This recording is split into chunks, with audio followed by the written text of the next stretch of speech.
The race that would be known as Bakuage Sentai Boonboomger began on September 10th, 2023, with the words Bakuage and Boom implying some kind of explosion or demolition theme. Many early rumors said this team would consist of members with wheels on their helmets and used a spinning transformation device similar to the recently released Blazar Brace from Ultraman, while all kinds of vehicles would be forming the robots after they crash into each other. In October, rumors stated that the main robot of the team would be made out of a bus with smaller vehicles attached to it and was reminiscent of Optimus Prime. Around this time, we were also told the colors of the Rangers and that the suits would be primarily white and the changer would actually be a wrist device. In November, the season logo was leaked, plus a listing that Engine O from Engine Sentai go-onger would be remade in a new toy line, kind of further hinting at the vehicle theme. Nothing much happened in the rest of November, so an avalanche of news happened in December. The toy list was leaked early on, telling us the team colors, their different changers, and the Boonboomger robo formed by individual members' cars combining with the previously mentioned bus trailer. The go-ongers and toqgers were now rumored to appear, and now the tire helmets were described in great detail as the visors of the suits and would be leaked soon after, giving us our first look at the main team plus Boonboomger robo in toy form. Speculation was also plentiful on the gender of the Black Ranger, given that some rumors stated it would be another girl to go with the Pink Ranger, which we later know to have been about a year early with that idea. The official announcement of the show a week later only showed off the first trio, plus some crew announcements and the main plot with a cool poster. Going into the new year, the trio was prominently featured in magazine scans and set leaks, and they were only joined by the other two in a new set of posters, just in time for February to start marketing the toys in a series of short online adventures with a mysterious yellow enemy. As usual, leaks for the 6th Ranger started popping up, stating that we would be getting the first Violet 6th Ranger ever, and his robot had some sort of mock theme, leading to jets and trains being speculated as his vehicle motif. Another set photo teased what seemed like the driver of the Boonboonger's red car previously shown off, plus the reveal of Bundario as the team's sentient mecha, plus Yarokard as a member of the villain faction Hashilians. After a few more teasers, posters, and promos throughout the end of February, Kuwagata Oger handed off the Sentai Spirit to Boon Red before things got Bakuage on March 3rd, 2024.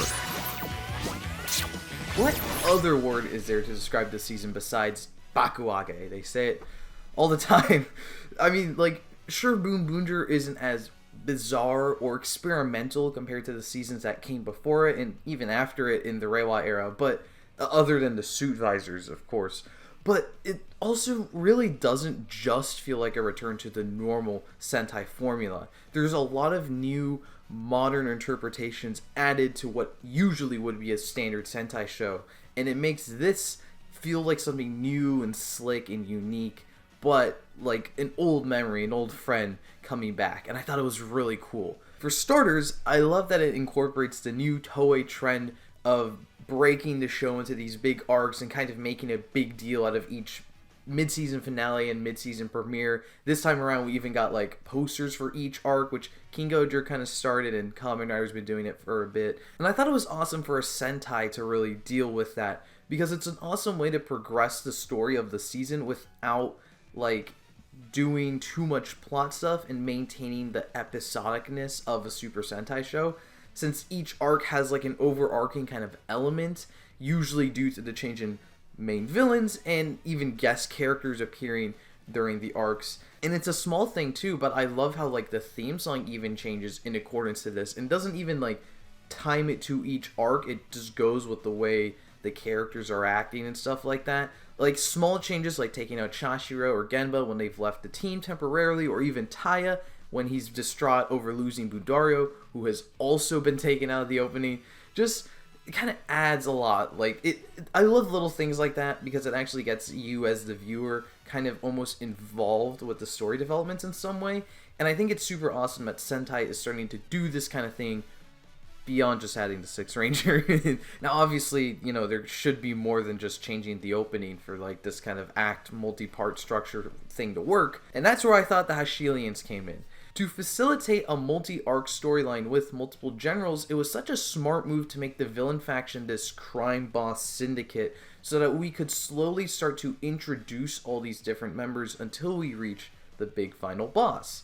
In the time we don't have a new general, we're able to kind of reestablish a status quo or have an actual filler like breather episode, and then we can bring a new guy in, and that shakes things up differently each time. And I thought that was cool, besides just like, establishing all our villains at the beginning and kind of chaining them off over time. And because the Sand Eaters are involved the whole step of the way, it never is really too jarring when we switch, because we kind of have like an anchor point, like actual villain main characters. So if I had to talk about all of them, Cannonborg is probably the weakest one in my opinion, because it's kind of also due to his arc overall, I think, the arc in the show, because he doesn't really do a lot, I feel like. And part of that's because they introduced Sakito in his arc as a rival, so it kind of feels like they had to... They gave Sakito a bunch of focus, and then Cannonborg in the beginning, and then Cannonborg kind of gets dropped off. Maybe they should have been like rivals or something in this portion of the show. Mad Rex almost was the same, because he's kind of just generic first arc Sentai brute that gets defeated, but then they bring him back in the second half, or the third portion of the show, and they give him more backstory with the Sand Eaters, and then they establish these parallels with Gemba because of the stuff happening in that arc, and I thought that was fantastic. So that like really bumped Mad Rex up a lot for me as a character. Speaking of stuff happening in that arc, this race is probably my personal favorite of all of them. I just thought, like, I loved his kind of personality, just being like the silly guy, but he's also easily like the most menacing that we see, in terms of he's not just strong, like he's not brute force menacing, he's also manipulative menacing, because he brings back Mad Rex, and I guess by accident gets Genba becoming a rival ranger. And I thought that was really cool. That was like a really interesting villain. I think that's kind of what was missing with Cannonborg, because he's kind of meant to be the intelligent manipulating villain, but he never really manipulates anything. And Grant's is in there somewhere. He's fine for like the pre-final boss. I didn't need more of him, I guess, but he doesn't do enough to be more interesting than everyone else. But the result is that we get a great final boss in the form of Spindo Warodo, Wild Speed, however you want to say his name. There's different ways to say it. I don't care. You can say however you want. I should also probably mention now, before I forget, the kind of weird but funny thing they did with all the villains that aren't the Sand Eaters, where they all have different names based on different movies. And that was like, it's not really an element in the show at all, but I bring it up because it's kind of an interesting thing, because it does separate the generals from the Sand Eaters. And then we get this other layer of things where the CEO guy is named Naito Raita from Knight Rider, so he's a TV show, and he's allied with the bad guys. And then Spindo is very clearly based on Michael Jackson, which kind of parallels how our two robot heroes, Bundario and Bundi, are based on celebrities as well, for whatever reason, but they're all kind of like, it's a weird, I don't understand why I understand why the villains are based on old movies, because the name is based on Japanese Fast and Furious, which makes sense for this show.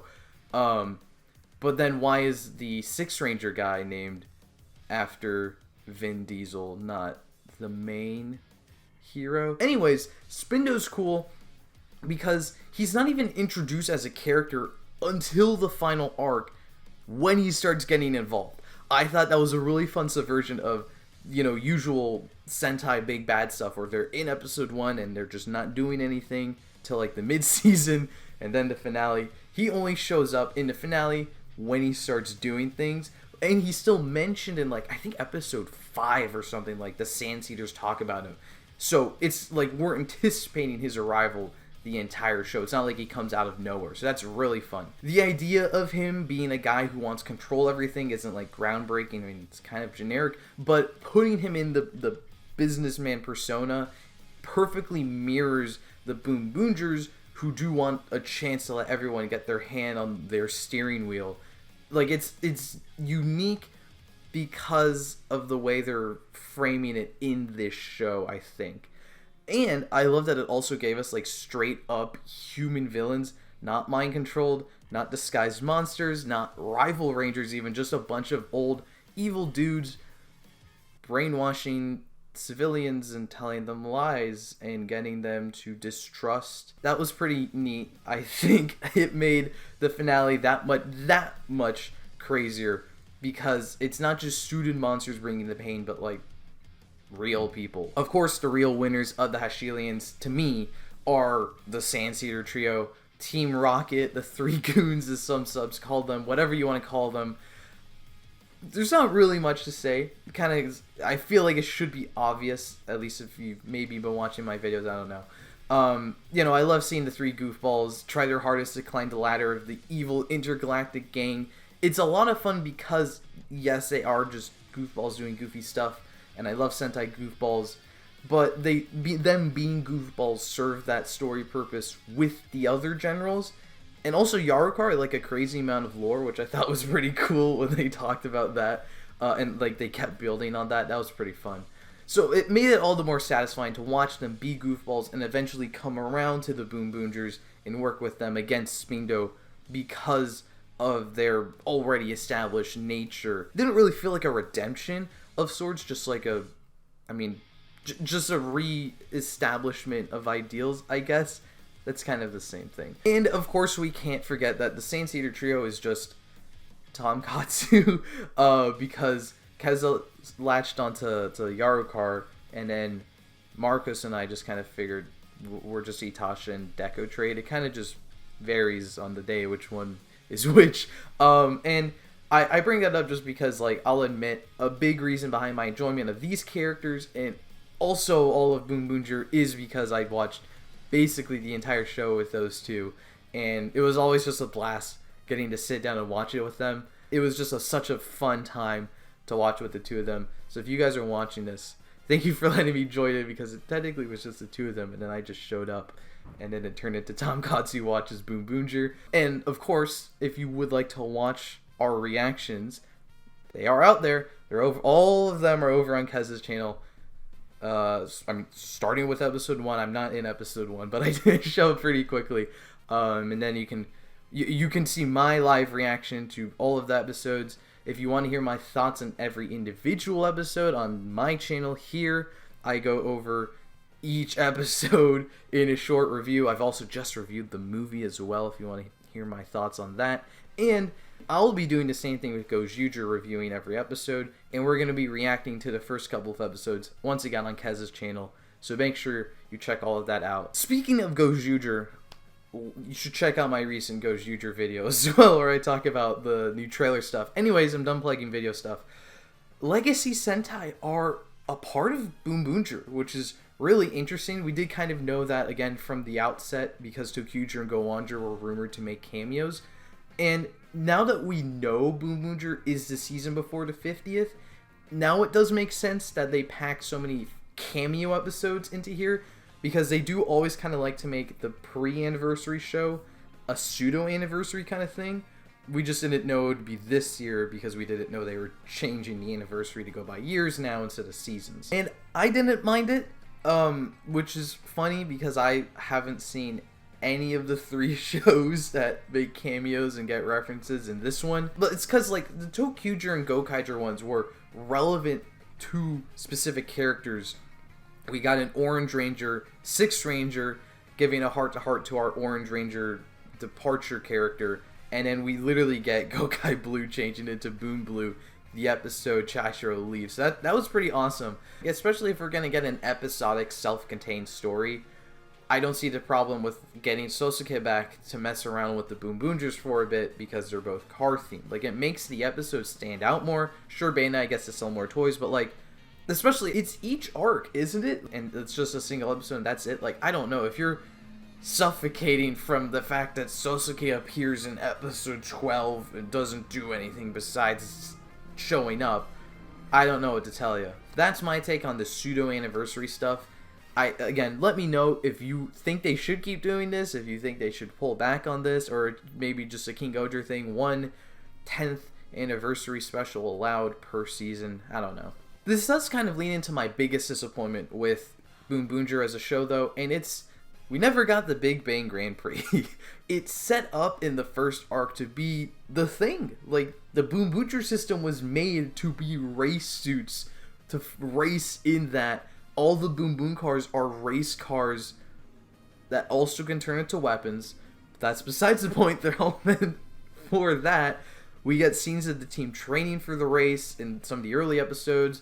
The team power-up is designed to be like their super racer jacket, take them to space to the race in time to save the human race, or Morphin.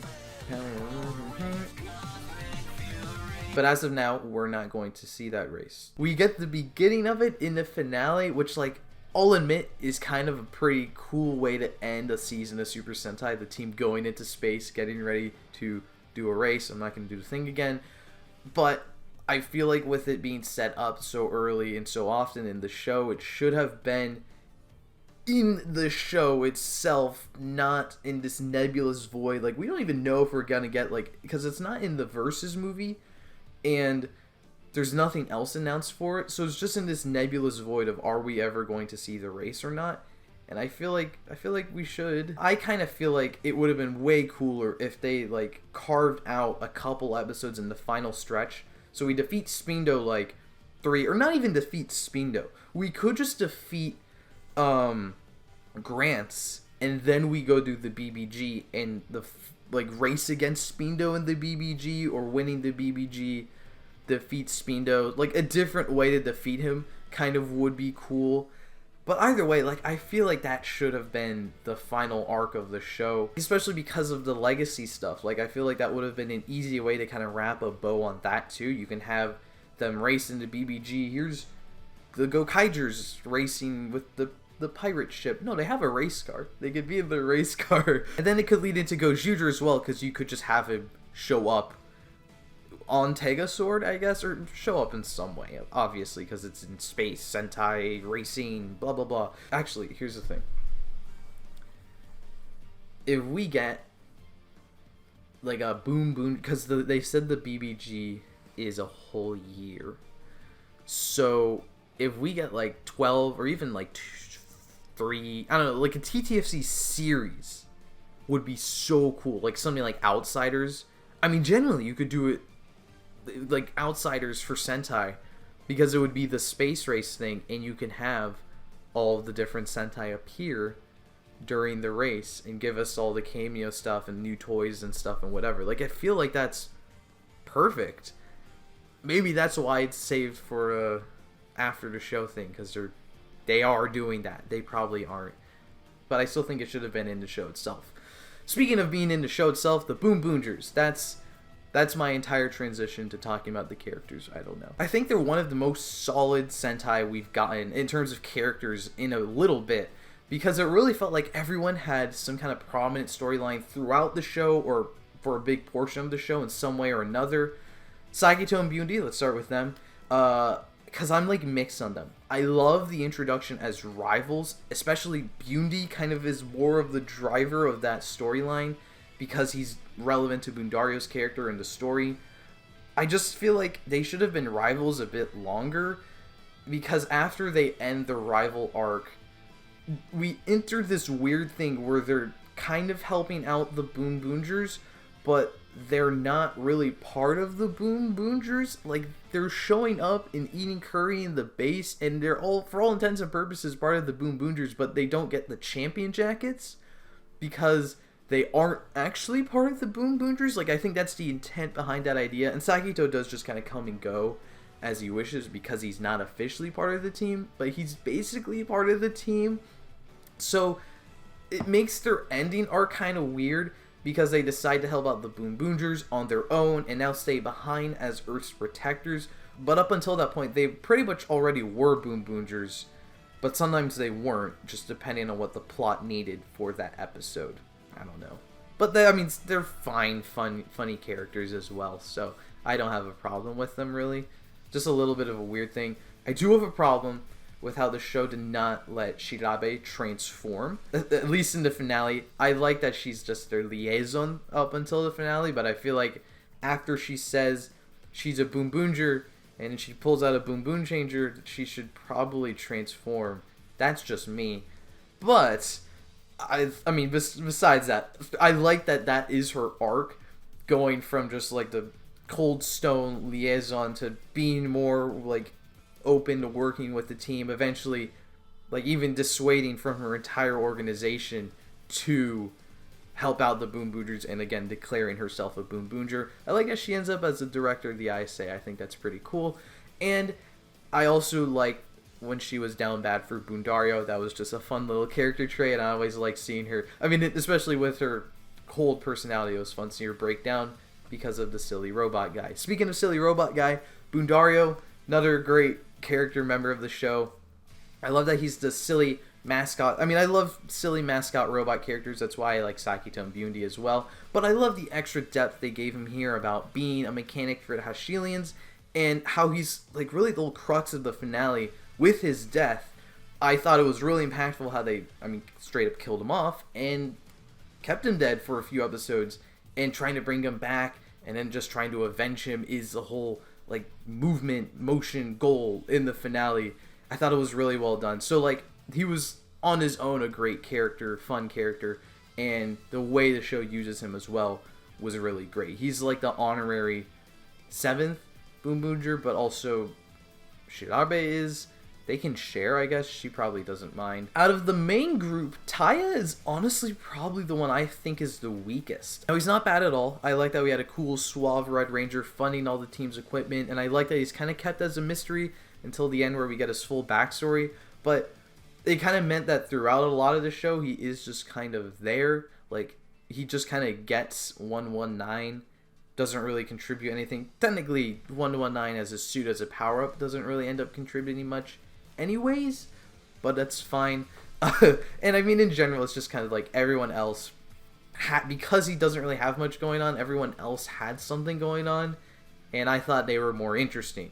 Speaking of which, Chashiro and Gemba are the two coolest guys on the team, because as mentioned, they do have portions of the show where they straight up leave the team.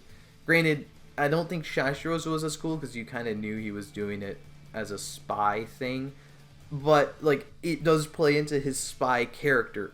I like how all his episodes are him with a real gun doing spy stuff, espionage. Like it kind of just felt like it was not like super serious, still a kid show, but it kind of was fun to see the show get serious, even though they're tire-faced people. Genba, his dedicated arc is way cooler, at least in terms of like leaving the team, because like, I don't know, it's so cool to have a character just leave and become like a rival ranger and like kind of interrupt their stuff because he's trying to do his own thing. And I thought it was such a cool interpretation of the show's themes to have someone without their hands on the steering wheel because of revenge, not like mind control or someone else like pulling the strings, just like straight up like mind, like tunnel vision stuff.